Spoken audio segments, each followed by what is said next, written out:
Usually pops up. Got it. All right, so I'm Brienne Biostoff. I am president of the New Hampshire chapter of ACDA, and we are welcoming you to this all-state prep session for the new ARIA that none of us have taught. Well, probably none of us have taught before. And I just want to thank Sandy Howard for hosting this meeting and getting everything all set up and sort of organizing all that. Um, it's funny because I always think that everyone sees the pictures in the same order, but I know that's not true. But I'm going in order of my pictures. So Emma Forrest is president-elect of the New Hampshire chapter. Blake Leister is the membership chair. Sandy also serves as treasurer. Becca Crivello is secretary. And I think that's all the board members we have here right now. Will Gunn is not here yet, if he's coming. And then I'll thank Kate Klingel for recording today and for answering our questions as we have them as it comes up. And I'll also thank Mike Galligan for recording the low voice version that we're going to share with you today. I want to just mention really briefly that our diversity initiative in repertoire was won by Ellie Samuelson, and she picked a Rollo Dilworth piece, and now I forgot the name of it. What is it? Shine on Me, I think. Yeah, that's right. Yeah. Shine on Me. See, I knew someone would remember. So she's received that music and they've started rehearsing. And I'll be checking in with her later this week to see how it's going.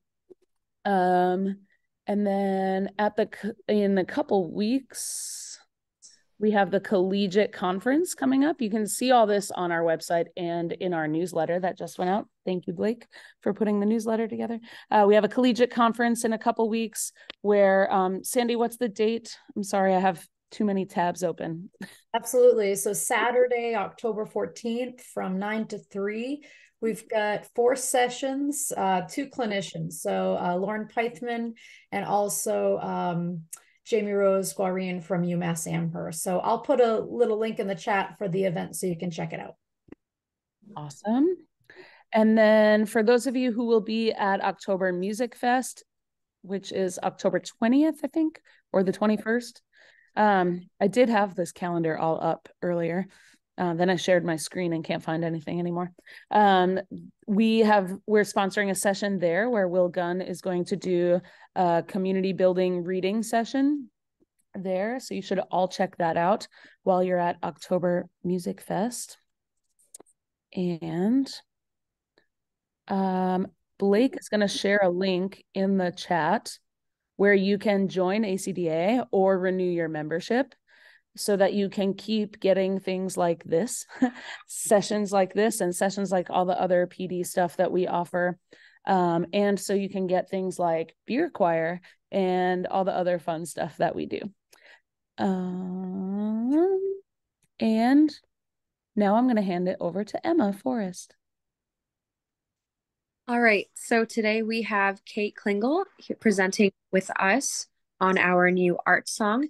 Kate is a voice teacher in New Hampshire who currently resides in New Boston and has been teaching and coaching music for a really long time now, started in Arizona and then moved back to New Hampshire. And we are so thankful to have her here. And Sandy just pasted her bio. Thank you, Sandy. But overall, thank you so much, Kate, for being here, and we can't wait to hear everything you are willing to share with us. Thanks, Emma. I'm excited to do this. I mean, I grew up in New Hampshire and, was doing all state in high school from the moment that I could.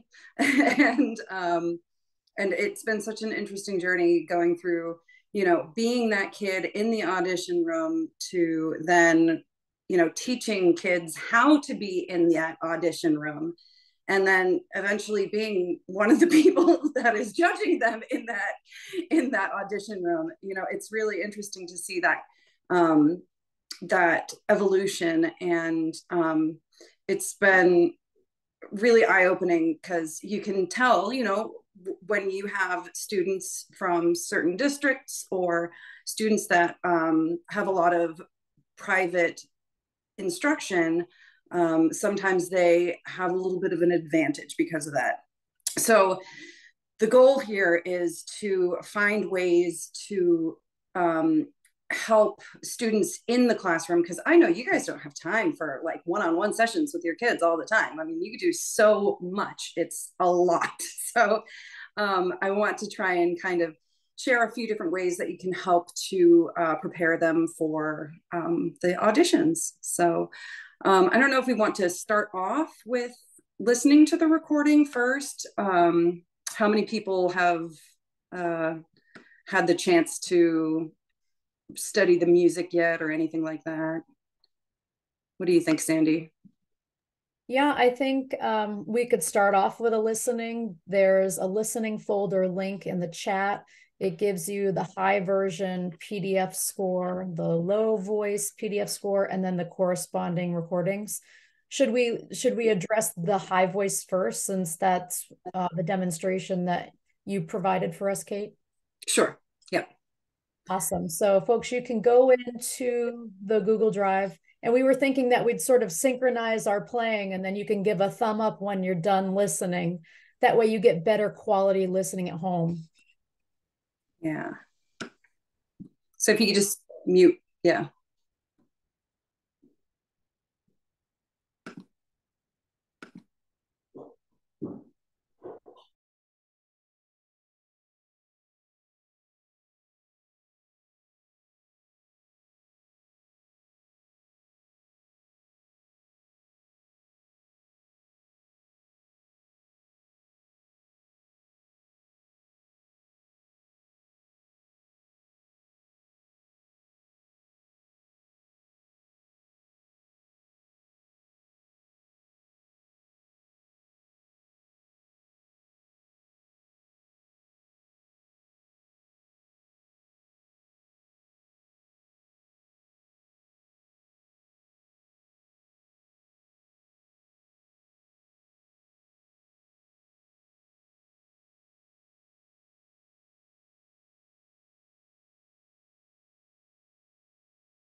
I can't wait to show my kids that tomorrow. Oh, thank you. We appreciate it.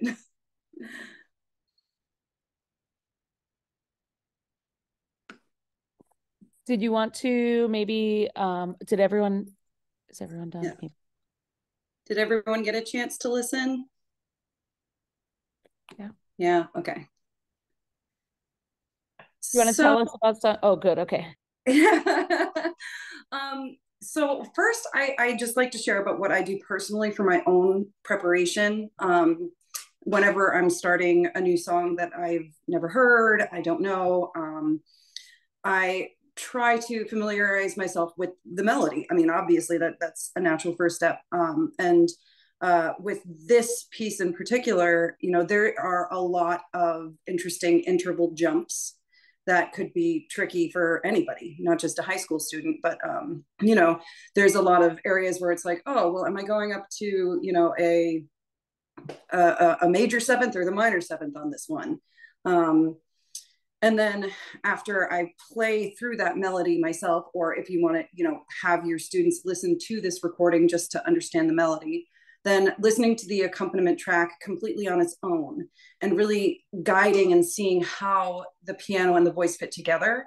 And even marking up in your music, where are places in there that from the piano that the voice ends up echoing, so that you can hear that piano and have it trigger knowing where you're going to be next, or vice versa.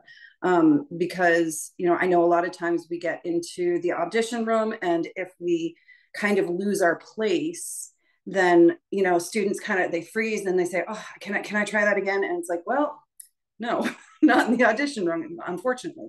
So, in that panic situation, having your kids prepared to be like, okay, I need to just take a step, listen, find where that piano goes, and then come back in at the next spot that is going to be available to them.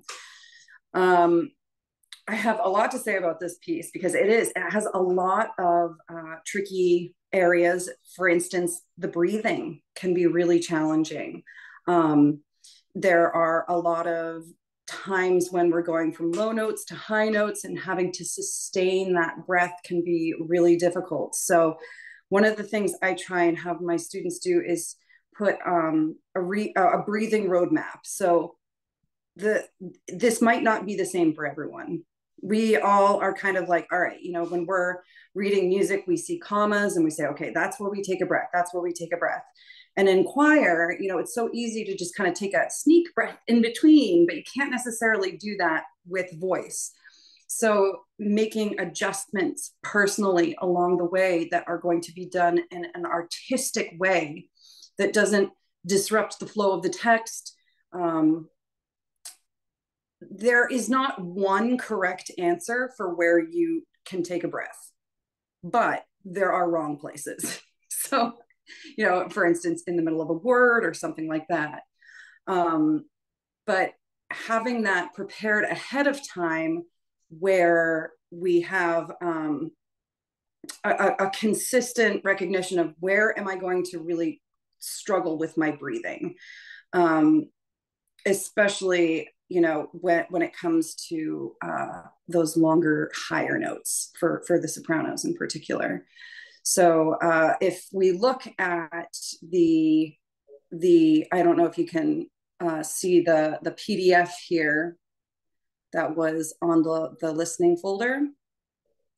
I'm gonna, open that link here for a second so I can see it too. And if I look at, for instance, we have measure 4, or page 4, page 4, right at the top, the very first stanza. There is a breath right after live, but it's going to be a really quick breath from that comma. If a student cannot get through that high F all the way to where we have the next rest, sometimes students are tempted to take a quick breath in the middle of a long high note. Try and encourage them, if you need a very quick sneak breath, to take it right after the word glance. Or else what happens is they get all the way to shown, and then they can't make it to the end of that phrase. So it's better to take the quick sneak breath ahead of time than it is to run out of breath by the end of the phrase. So I have a few places in here that I find are particularly challenging with the breath. If we're going into page 5, where we have the last, within thy heart to live forever, is supposed to be one whole breath according to the phrasing, right? In there, I would suggest, maybe after heart to take the breath. Because if you're going to say this in a poetic way, you would say, within thy heart to live forever. You can take that breath, and poetically, it still stands up to scrutiny. But if you do like within, and then you take a breath and you have thy heart, it doesn't necessarily work as well, right? So we want to make sure that we take the breath where it is. And I would prefer to have it after heart than after live, because then you're just having one word that is bookended by a breath. So we would rather have more of the phrase being covered. So I know I have a whole lot of things, so please interrupt me if you want to talk about something in particular. Anybody? No? Okay. So these are all things that I do as an individual. But when it comes to teaching this to your kids as a whole, that's where it becomes tricky. So one of the things I would do is maybe using morning warm-ups to highlight some of the difficult passages. Two of the ones that I particularly have are the very first, oh shoot, I keep on trying to be in both these areas at the same time of my computer, sorry. So if we look at the very first page, where we're going from, the "For thou, my love, hast won." And we're looking at that and we see, all right, well, we have a major seventh there, right?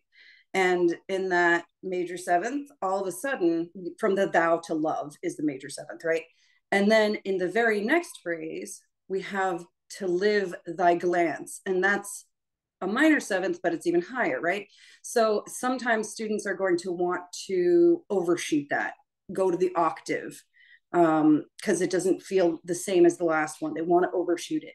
So using some of those phrases in your daily warm-ups could really help. Just you can do them in different keys so that you're not just doing the soprano, or you're just doing the alto, or whichever version, because then of course you get onto page 5 and you have the "to live forever," and there that does go up to the octave. So we have these very similar passages that are different for each one of those, and students are going to definitely have a hard time with some of that. Making sure that they have that down is always good. Another thing that I would like to do for this song, especially, we really run into trouble when we're singing in English because it presents its own challenges, because students want to sing vowels and diphthongs the same way that they speak it. And we definitely don't want that. So in order to kind of gain a more smooth, connected legato sound, you want to try and have the students first sing without any consonants. This is really useful for 2 reasons. It really helps with the legato, but it also helps with identifying where really harsh diphthongs can come up. And that's always, especially when we have, like, in the very beginning, I'm gonna figure out, get a starting note here. I got on my piano. Sorry. So when you have that opening, I would try and sing, have the kids sing like I, oh, e, I, oh, and it's very, very subtle. Some of these vowel changes, we really need to change our vowels so that they're not I, oh, e, I, right? Which can be really, really harsh sounding. So making it more of that rounded and having that as an exercise, getting rid of the consonants entirely and just trying to do a nice, smooth, open, rounded tone can really help. And especially once we get up to those high notes, that's going to make it a lot easier. Because nobody wants to be clamping down on an R on a high A. Nobody wants to hear that. So nobody wants to do that. Nobody wants to feel that, because it doesn't feel good, right? Another, speaking of the high A, there is nausea, right? In here, I really, really want to encourage, for sopranos and tenors in particular, but I mean, altos too, basses, everybody, please, please, please, please encourage your kids to sing the ending high phrase with whichever note they're more comfortable with. And they are more, it doesn't sound like they're taking every ounce of effort they have in order to hit that note, because a high A for a high schooler can be very, very difficult. Some people, yeah, they have the high A, but it might be really quite weak and airy, and that's a fortissimo. This is the absolute peak of the song. This is the climax. So if they are, you know, more comfortable with doing that F, it is not a bad thing. This is not something that they're going to have points taken away for. They are, you know, it's really hard, I feel like, with sopranos and tenors in particular. They want to be like, I can sing the A, I can sing the A, and it becomes kind of like this ego thing that happens. And they want to show that they can show off their range, and if they can do it comfortably, great, go ahead, do it, absolutely. But just because somebody cannot comfortably reach a high A as a high school student doesn't mean they are any less of a talented musician. Every single voice is built in its own unique way. Use your strengths to show off your musicianship. And this is something that sometimes kids have to be kind of coached into a little bit, because they don't want to. They think of it as taking the easy way out, and it is not. Absolutely 100% not taking the easy way out. So I really, really encourage that. Yeah. So I don't know how many teachers here do some sort of a prep before auditions. Is it usually like a one-on-one thing, or do you do a group? Or if anyone wants to talk out, go for it. All of my concert choir, that's my small group that we're 20 this year, I think. We always all prepare it, even if not even half of them probably will audition, but I just do, we teach it all together. Okay, cool. That's great. So if anybody is doing it as a whole, or if there are just a few students that end up actually doing the auditions, I've always liked to do a single kind of master class, essentially. And when I do a master class such as this, it's not like a typical master class, but it's like more like when, I don't know if you guys remember in college having to get up every Wednesday or something and sing in front of your classmates or whatever. But I don't know, at least as a voice major, that's what I had to do. But I usually like to do a master class about a week before auditions. And this gives the students a deadline that's a little bit ahead of what they need to be prepped for. And so if there's any hiccups, they have time to review them. And any student that's auditioning can sing the piece in front of teachers and peers is actually really helpful, as long as we have hopefully a very supportive peer environment. And that way they can also hear the musical choices that their classmates are making. And no voice is a cookie cutter. We don't want everybody to sound like the other person, and they shouldn't feel like they need to sound like somebody else. But as long as, you know, students really understand that, like, your voice is unique and it's special to you. I'll usually do like that compliment sandwich for each student that gets up, and that way they still have that positive encouragement to keep doing the good stuff. So if I have like, hey, Jane, I really loved your use of dynamics. That can be a very challenging part of preparation. So excellent job with that. What I would focus on in the next week would be to be keeping your primary vowel and the diphthongs open for a longer time. Allow the secondary vowel to come in at the very last moment of the note. This can be a challenge with the high notes that are held up for so long. So make sure you write in the music where you take a big breath before you do it. And then you made great choices where you were going to take each breath. I noticed you followed the commas, and you also made sure that when you did take a deep breath, it was outside of a comma. It wasn't in the middle of the word. So really nice job. You know, so kids are so vulnerable with voice. It's so much harder doing a vocal all state than it is an instrumental all state. I mean, I've done it, so I know how it is. Like both of them. been on both sides of the aisle, and your voice is you. It's not like you can say, oh well, this wrong note that sounded so bad came out of a trumpet.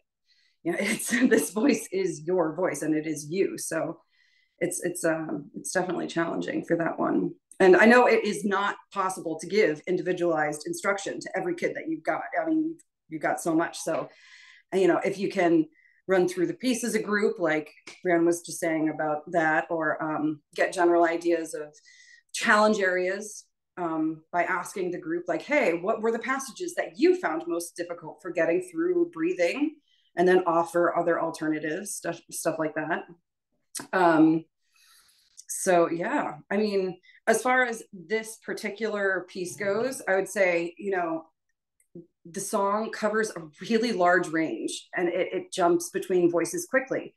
So, even when you're going from the lower chest voice to the upper head voice, your mixes, things like that, it can be really difficult for singers to smoothly transition between those areas.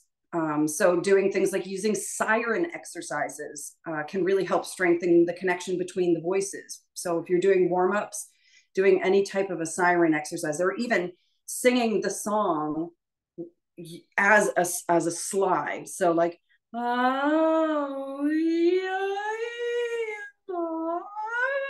and it sounds crazy, and everybody's going to laugh, and they're all going to make fun of everybody, and it's okay. But like, those kinds of things can really help to connect the voices and have an easier time with some of those transitions.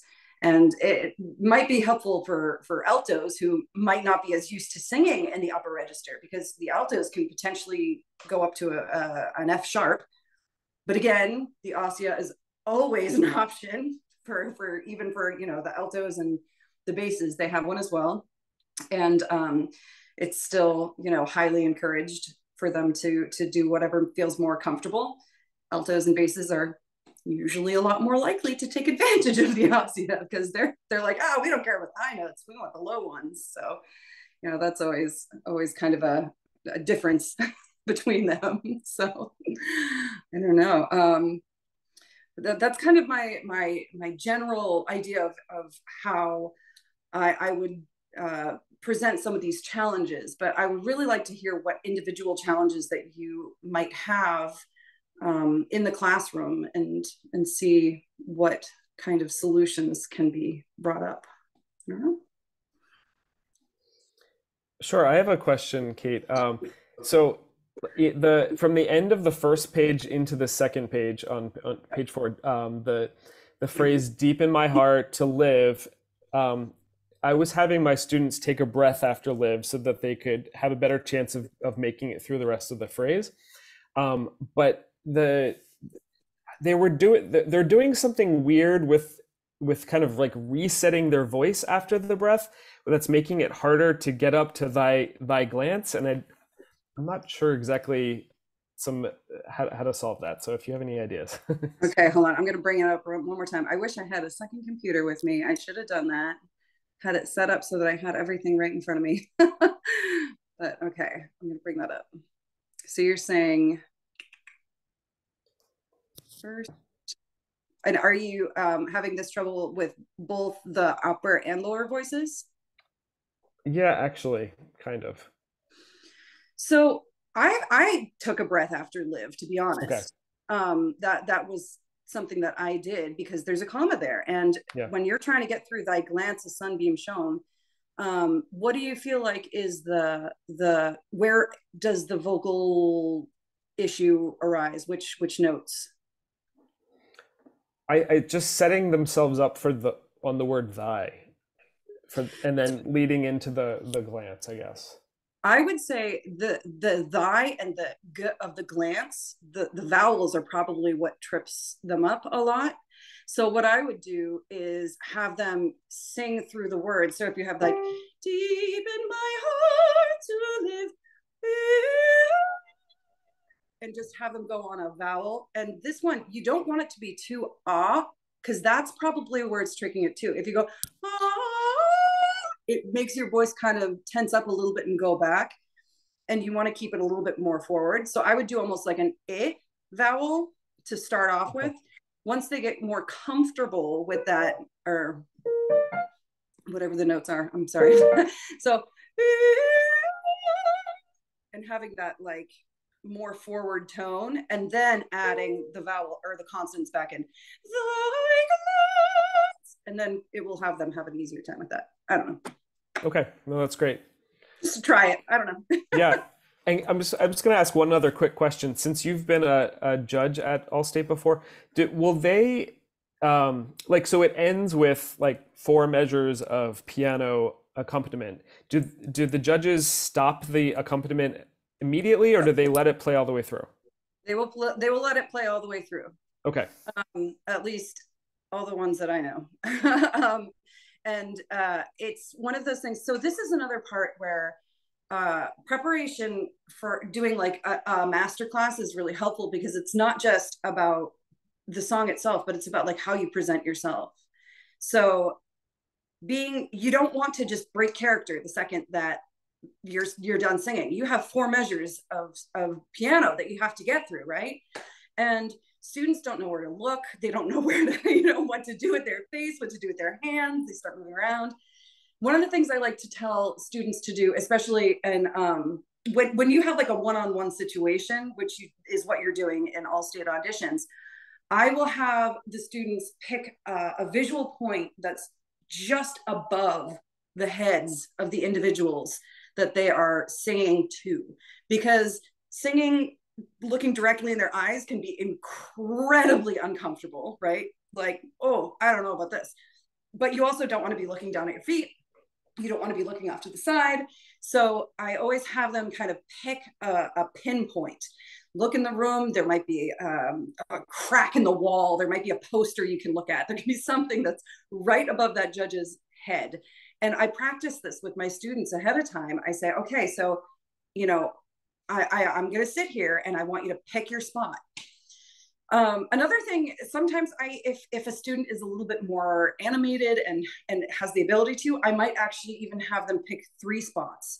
They can actually use their emotion and we want to hear emotion within the piece. We want to be able to feel like you really understand the text and the emotion of the person that's singing it, the character that you're playing. I know this isn't musical theater, but it's still the same concept. So I might say, okay, we're going to pick a part over here. We're going to pick a part over here. We're going to pick a part over here. And when we do that, maybe you start in the center and then you can look off to the side for the next phrase and you can look back to the center. And that's okay. Like, because sometimes people get stuck and they get frozen in one spot. And if they have those multiple options, then they're going to be able to feel more comfortable with the presentation of it. Yeah. Yeah. Yes. Thanks.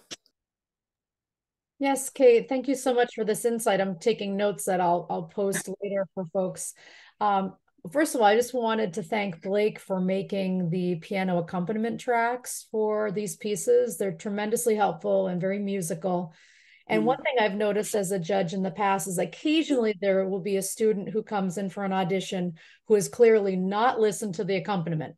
And they're singing at a different pitch range and maybe even clipping all the interludes. So when it comes time for them to sing with the accompaniment in the audition, it's new news to them. So I'm sure this team of educators here, you're right on it, but students have access now to all these things. They can put them in their earbuds. So I'm just going to put the link in the chat for where the NHMEA materials are for all of us.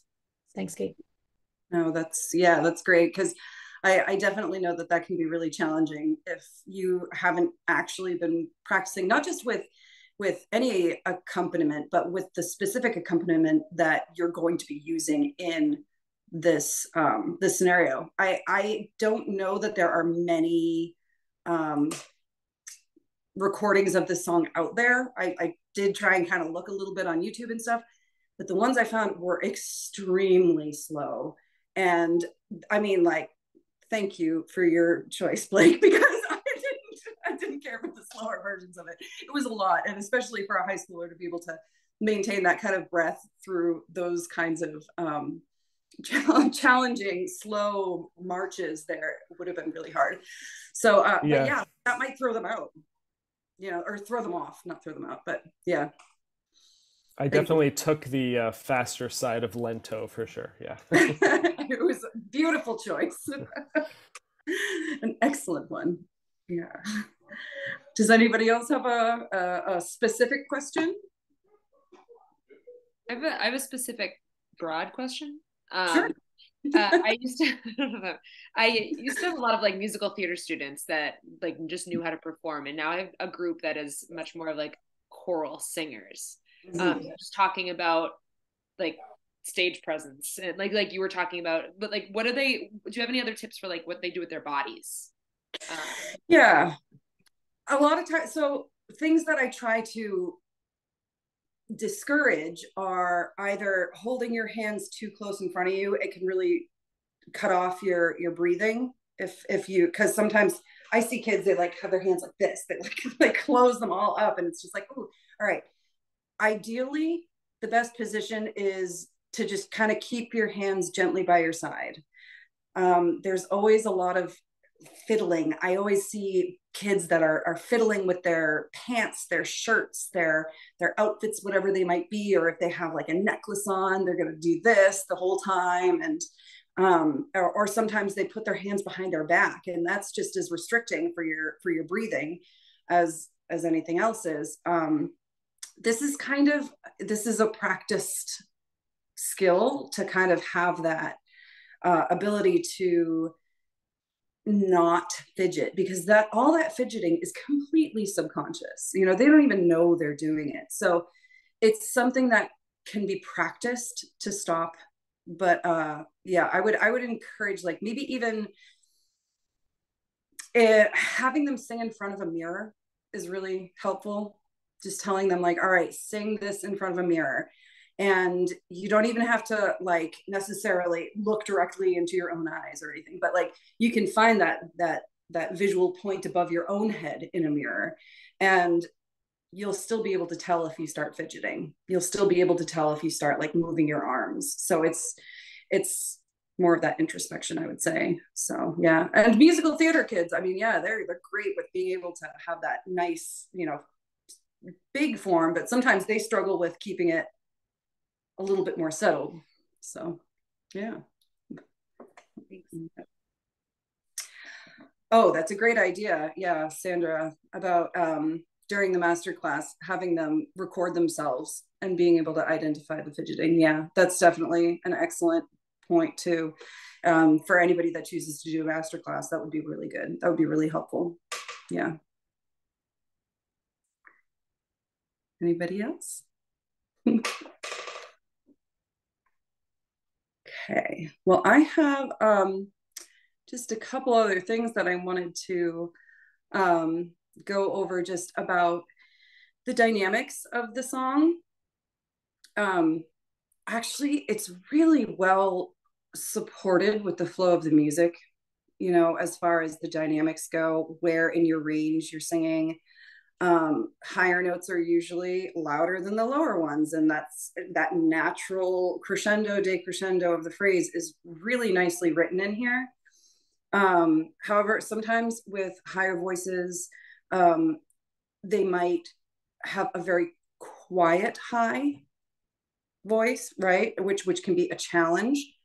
So if you can encourage them to do more of, I'm really a big fan of those siren exercises up in the upper range, really trying to keep the voice forward instead of kind of swallowing it back into that kind of whistly tone that they can sometimes do, which I wish I could do. I can't. I am not able to in any way, shape, or form. But I'm a loud soprano. No. But yeah, the dynamics are pretty well supported with it. But still, we want to see that they're being observed. We want to see that not everything is going to be the same dynamic all the way through. And this can be achieved in two ways. One, yeah, just manually going through your dynamics and kind of having it be very calculated. The other thing that you can do, instead of being too rigid on the exact dynamics of it, are by creating an emotional roadmap. So this is something that I like to do for students that are a little bit more, actually, this would probably be really good for your musical theater students, that style of student that really looks at the emotion of the piece. And so I'll have my students look at the text. We will take essentially the emotional roadmap would be, what is the person singing this piece feeling? How does the emotion move throughout the song? How do the dynamics help to facilitate that interpretation? And when words and phrases are repeated during the song, how can we make them unique from each other?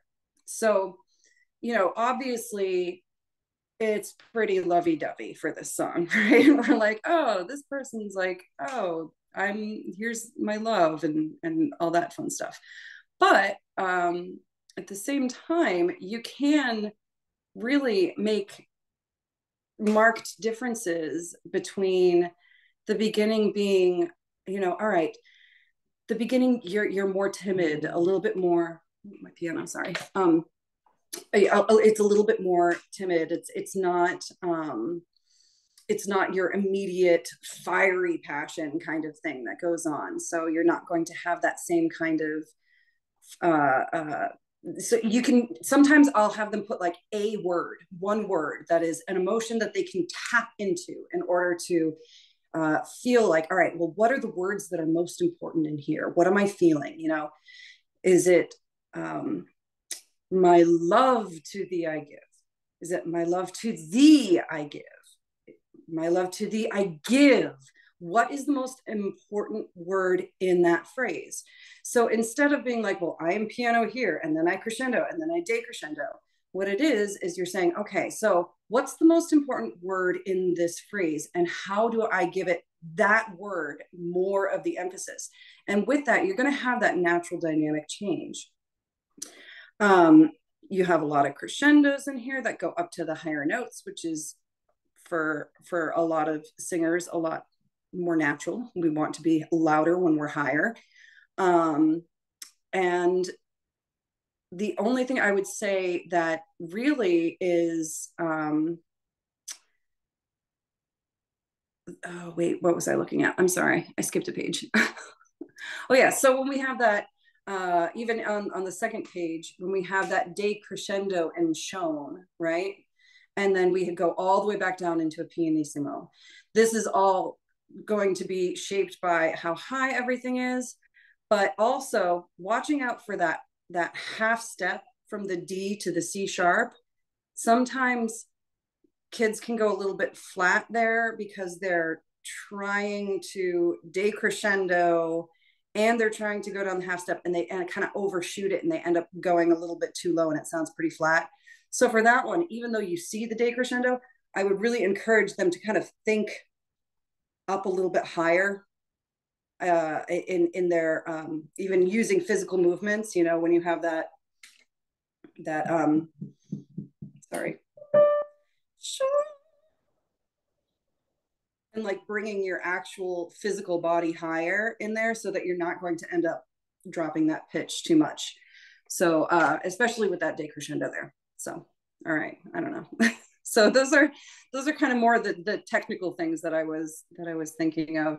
But I know that obviously, that one-on-one time is not as applicable for you guys as it is for a private teacher. So I don't know. Is there anything else I can go over for you guys?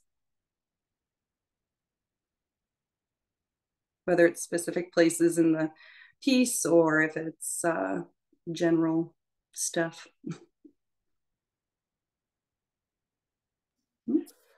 I just wanted to say a quick thank you for the recordings of you singing, and especially Mike as well. Some of the recordings my students were listening to and myself were, I don't know, a little bit operatic, and I didn't feel like that was kind of where we were going with, where we wanted to go with this. And so having kind of the quality performances that you and Mike are sharing is really helpful. Thank you.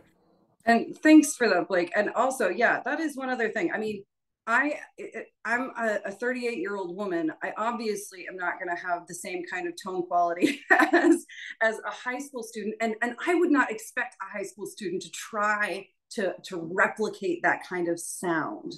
You know, I don't think that that's appropriate to do, and it is. It's very you know the style lends to a more operatic sound in some of the higher areas. But yeah, having it just be more connected as an art song, it shouldn't be overblown. Yeah. So don't have anybody try and sound like a 38-year-old woman. No. Good. I think, thank you so much, Kate. I think we should maybe take a moment and all listen to Mike's recording now. Sandy's posted the link again here, so you don't have to scroll to find it. Thanks, Sandy. So you can click there and just click on the low voice. This is Mike Galligan. He's the choral director at Alvern in Hudson. I understand he's at a rehearsal tonight, so couldn't join us. So if you'll just mute and play that recording, we can chat about that real quick after.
Really quite good. Yeah, he's really good at it. Beautiful. I liked how his breath choices in a couple of cases had some variety, and I think those also worked well. Yeah. So especially toward the last two pages. Yeah, it's always good to show kids that, you know, nothing has to be 100% the same way for everybody. It's very individualized, and having that is really, really useful. Yeah. I also really appreciated, and it made me remember that one of the things kids might have a hard time with in this piece are the ending vowel or ending consonants. Ending consonants, making sure that they're not, there's a lot of places where you're going to have shadow vowels. There's a lot of places where you really want to make sure that you're not swallowing the ends of your words. And so making sure that that comes forth is really important. So, and Mike did a great job with that. So it reminded me. So, yeah.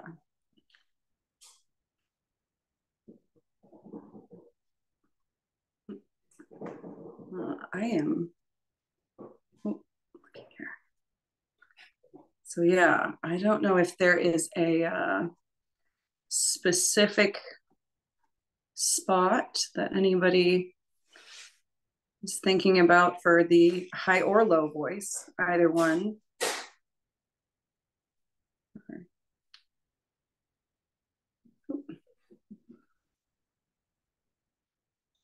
Yeah. Sorry, it's a dance rehearsal, and people like that's the second person to ask me for an ice pack in the last 2 minutes. So that's what happens when I step out of the auditorium for a little bit. So I missed the. And did anyone else have any other comments about the low voice recording? I think my basses are going to be so psyched to have that. For sure. Awesome. So I know we've got time for a few more questions. I just wanted to mention to the group here that I will put the recording of this session in our shared folder we've been listening from. You'll have the fastest access to it. And then in a few days, NHMEA will put it up on their website. And of course, Blake's offered to put it on our ACDA YouTube. So I just want to make sure that you know you have access to that recording. Yeah, bookmark that folder. That'll be really handy. Thanks, Sandy, for putting that together. I wish I had as high a quality of recording as Mike did. I apologize to everyone for the higher notes were redlining a little bit when I was trying to record, and I didn't quite have the equipment to get it to fix. So yeah, I think it sounds great. I think it's like I'll be using that a lot. So thank you so much.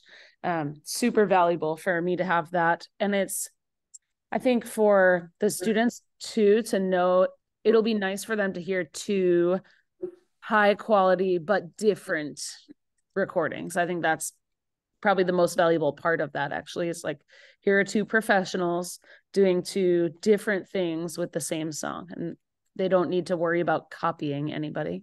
Yeah, that's so important, because, and even like as an adjudicator, when somebody goes into the room, I mean, do you really want to hear like the same exact interpretation every single time for an entire day? No, not really. I mean, but obviously there's limits to that. You don't want somebody to all of a sudden be like, oh, I'm going to do this in a pop style, I don't know, or something like that. So, but that's more obvious. I don't know. Does anyone else have any questions for Kate?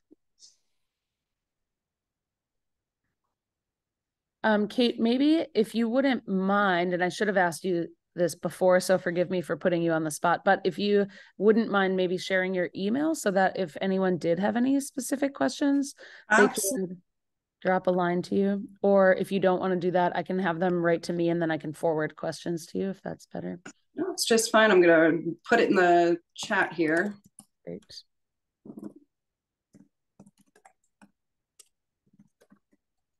I know I teach private lessons as well, and it would be, I have a few things I might want to pick your brain about later, but I'm not there yet. All right. Yeah, it's a different animal doing the private lessons in the group with the, I mean, because not to mention you guys are also trying to prepare your concerts for the season. You can't just like put 100% into all state preparation. It's just it's not feasible. It's not doable. But I'm happy to answer any questions that anybody has, or if they have any specific challenges with a student that they want to run by me. I'm willing to help. I still have Blake's question right here because I know that the question about going into page 2. I'm going to be thinking about that in the next couple of days, I think. Yeah. Food for thought. Hopefully, Blake, you'll have to tell me how doing the vowel change and placement change, if that helps with anything. Yeah, I will. Thank you. Yeah, let me know. Yeah, I'm gonna be thinking on that one. That's gonna stick. Yeah, that is. And actually, so vowel modification in general, try to do as little diphthong as humanly possible on a lot of these things. Like when you have that, there are a couple of running notes where you have like I, that like, oh, my love to thee, I. People are sometimes going to want to do that, right? Making sure that they're not doing that diphthong at the end. Like, my love to thee, I give. It's more like I give than it is I give, and things like that. And when you have a high A with the heart, which I'm not going to sing and blast on your ears right now, but that, you know, making sure that it's, you know, within thy heart, and it's no R's at all. So yeah, at least not on that note, you know. Yeah. Awesome. Well, thank you so much, Kate. I appreciate you so much. It's a really good session and really good insights and a great recording resource that we can use now. Thank you, Sandy, for hosting and for organizing and getting this all together. Thank you, Blake, for the piano recording. Very helpful. And if no one has anything else, it's 8 o'clock on the dot. Does anyone have anything? We'll see you at October Music Fest and at our session, our collegiate conference, if you can make it. And don't forget to renew your membership or join again for the first time. All right. Thank you all so much. I hope you have a wonderful season, and I'll see you at All State auditions. Thanks for having me. All right. Thanks. Bye, Bye. everyone.